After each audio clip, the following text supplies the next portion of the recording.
And you might think, well, it's all right for you. You can afford to have a PA. Well, true. But whose fault is that? For making sure we protect every minute, every hour of every day that we've got. Discovered I had something called Crohn's disease, and I had a number of life-threatening operations. So many of us, especially when we're younger, think that we're going to live forever. We don't think about what do we want to do while we're here on this planet. And I know that if I hadn't made myself wealthy, that would have been a very different end of life for him. Hello and welcome to this week's edition of Money Matters, because after all, money does matter. We all know that, don't we? Are you as mad as I am that the system lets so many people down?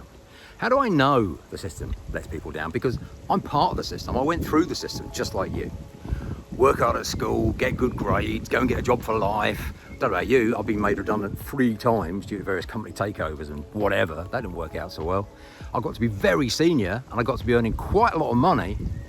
But here's the thing. Do you know what it turns out your salary is? It's the bribe that they give you to forget your dreams. Now, well done you, if you love the job that you're doing. Most of us don't. Most of us want another way. So on this week's edition of Money Matters, I want to go a bit deeper. I want to stop you having to be a wage slave. I want to talk about what is truly, truly valuable and precisely why money matters. Come on, let's go and have a sit down.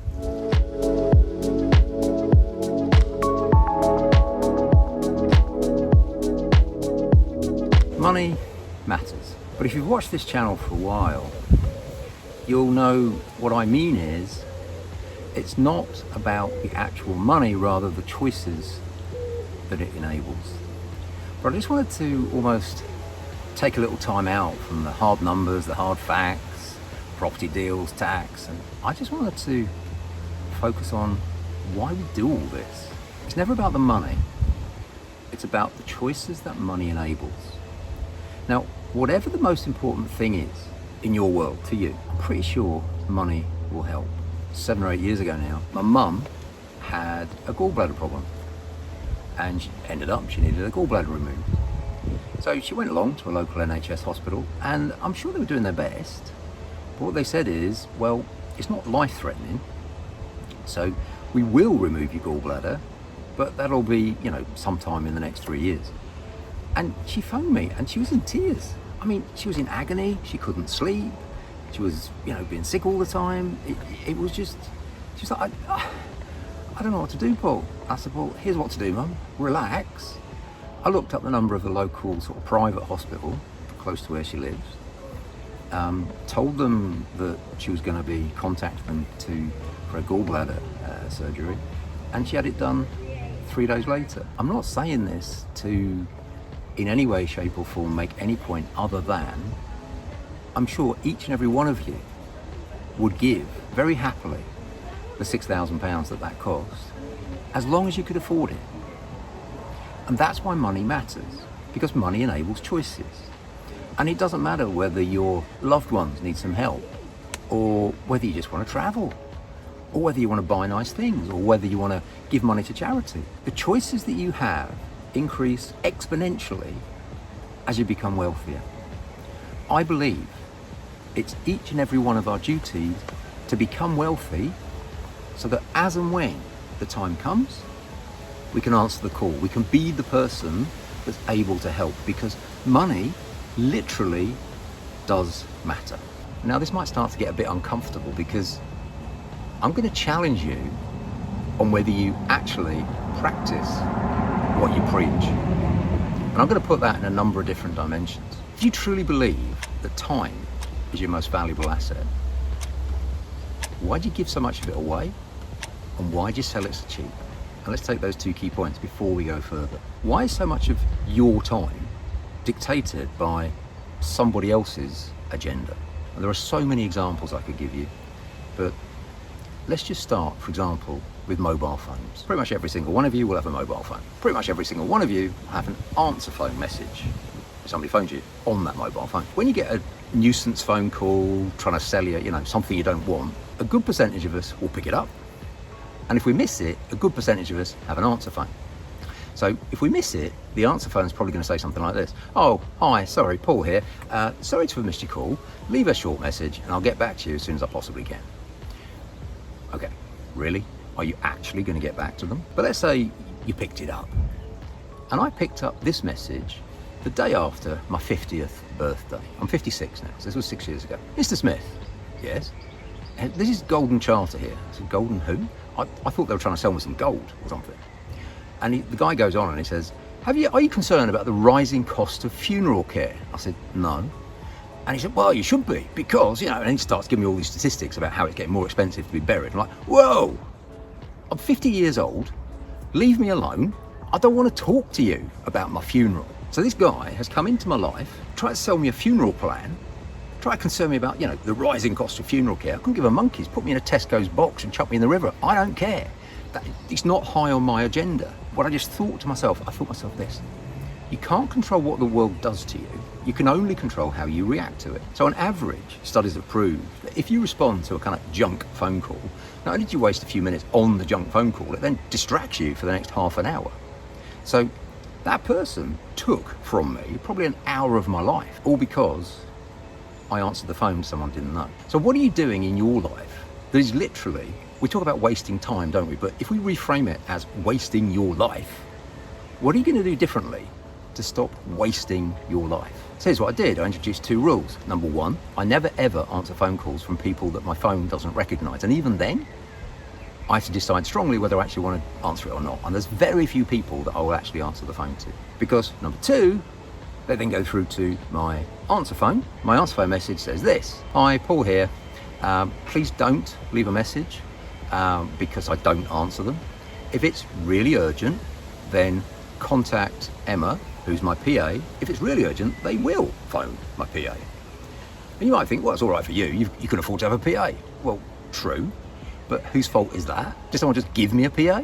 Or did I work hard enough that I could afford a PA? So that's the first answer to, if you're thinking, well, that's all right for you. And the second answer is all-day PA. 20 quid a month, never answer another phone call again. All-day PA provides a service for £20. They'll screen all your phone calls and they'll text you, email you, whatever you've agreed. So it'll get rid of all the junk. And even if one phone call per day is saved, how many hours of your life is that?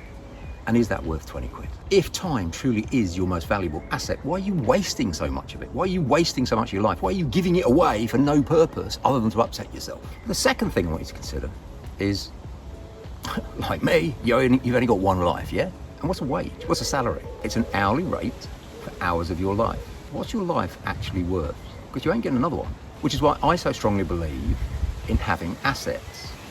I've got properties, I've got stocks, I've got shares, I've got gold, I've got more recently cryptocurrency.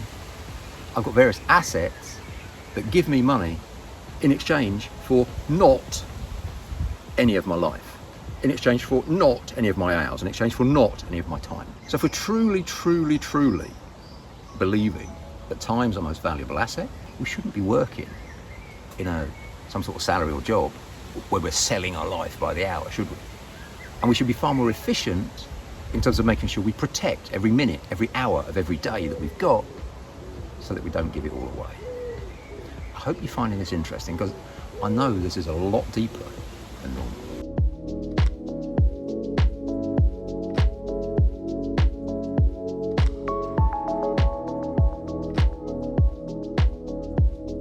I was taught at a very early age, 14 actually, quite how fragile life is. And it's a lesson that I've treasured and it's a lesson that I truly took to heart. At the age of 14, I spent 1 year in hospital.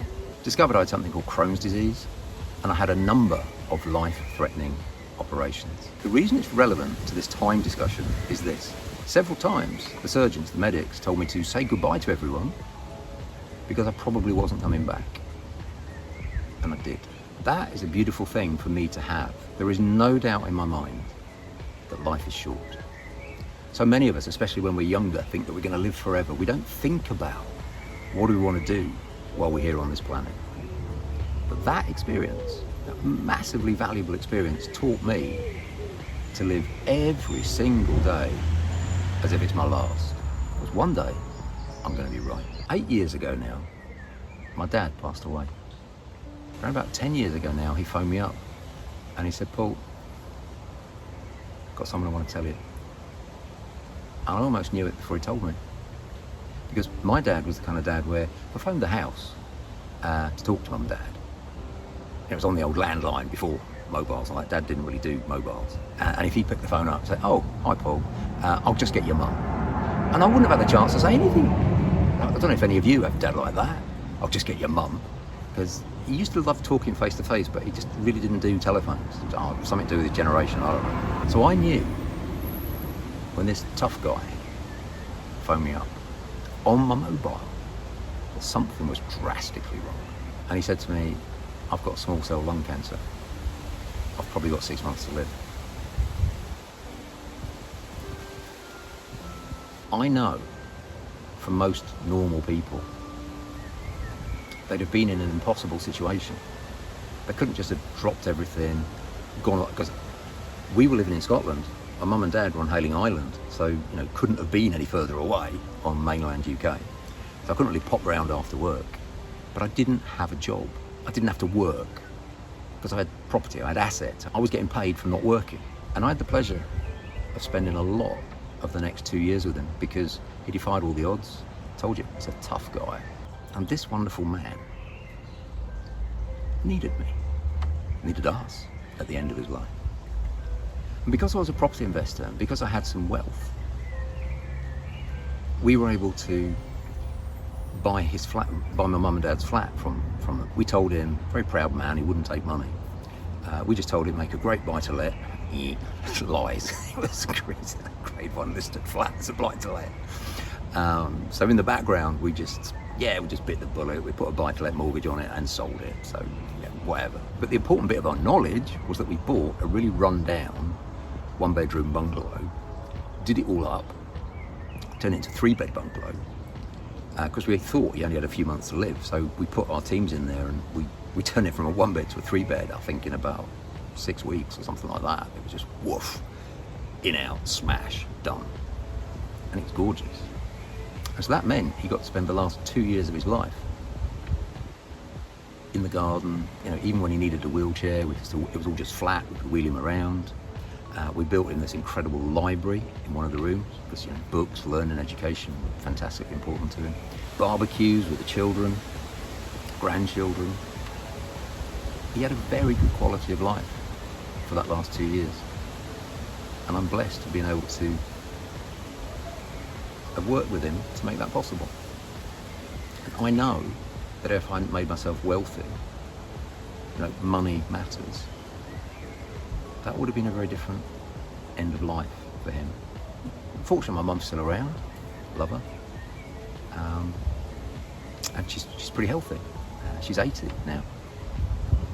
But I know I'm being really personal here, but I'm trying to illustrate why it's so important that all of us work hard now so that we've got the wealth, so that we've got the assets, so that we've got the income, so that we can help all of the people around us that we know, and through charities and other good, good things to do, we can help a far, far, far wider group of people. I've shared with you some quite personal stuff. If it's okay, I'd like to ask you a few questions. And there's 3 questions, and please feel free to put the answers in the comments below this video. So my first question to you is this. If you knew that today was your last day, literally your last day, who would you spend today with? Just think about it. Number 2, what would you do on your last day? And number 3, what would you say? I'm guessing that you'd spend your last day with loved ones, enjoying their company. I'm guessing that whatever else you said, in whatever way you would want to say it, you'd make absolutely certain they understood that you love them. Because the most important question after those 3 is, what are you prepared to do now, and for the next month, 2 months, 6 months, year, to be able to spend the rest of your life living each and every single day as if it was your last day? So time is your most valuable asset. I want to give you a new thought. The true value of anything is the amount of your life you're prepared to exchange for it. How much of your life have you already exchanged for something you don't want? How many people in this world have got perfect lives? How many people in this world are capable of doing more than they currently choose to do? In so many different ways. Time is everything, and yet on its own it's not enough. We need wealth, we need money to be able to trigger the various choices that we all deserve. My route to those choices has been exclusively through property and property investment. I want to help as many people as possible fulfill the truest, deepest meaning that their lives can have. It's not about money, it's never about the money, it's about the choices that that money gives you. If you believe that time is your most valuable asset, if you're frustrated by some elements of your life, consider working hard if necessary to make those changes happen, to change your level of wealth, to give you the choices to truly make time your most valuable asset. Okay, well, thank you for joining me on this week's Money Matters and the exploration of what's really, really important, because money does matter. Please make the most of each and every moment that you have. This is why in 2014, my wife Aniko and myself founded Touchstone Education. Sometimes over the years, people have said to me, whoa, that's a bit of a hard sell, isn't it, Paul? No. It's a heart sell. I'm speaking to you from my heart because I want you to change your life. I want you to have the same choices that I've got, that Aniko's got. When I offer some education, some programs, some property investment strategy course at Touchstone, I do it because I know it works. And if you don't invest, I know I've failed you, because I want you to have those other choices. So yes, I do get enthusiastic about my property strategies. Yes, I'm absolutely committed and convinced that Touchstone Education training works. And yes, I know it costs money. Why do I do it? Because I know that money matters. I know that it's not about the money, it's about the choices. I know that time is your most invaluable asset. And I want you to have all the time in the world. Thank you for joining me on that rather emotional journey. It brought back a lot of memories for me.